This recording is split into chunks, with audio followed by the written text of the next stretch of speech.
I'm here at Rusty's Space in Long Beach, and he held out to me. He was directing me to these alligator bags.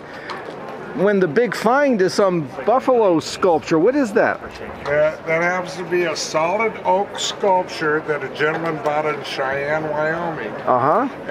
Very old. And, when you say old, you mean like Egyptian old, right? 3500 BC, or more like Ringo's Star when he was born old? I think the carving is 40, 50 years old. Okay, so very well. So right when the Beatles were just starting to take hold.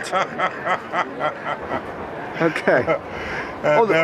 That's a good way to figure time. When the Beatles started, yes. when Ringo was born. Yeah. There's a whole.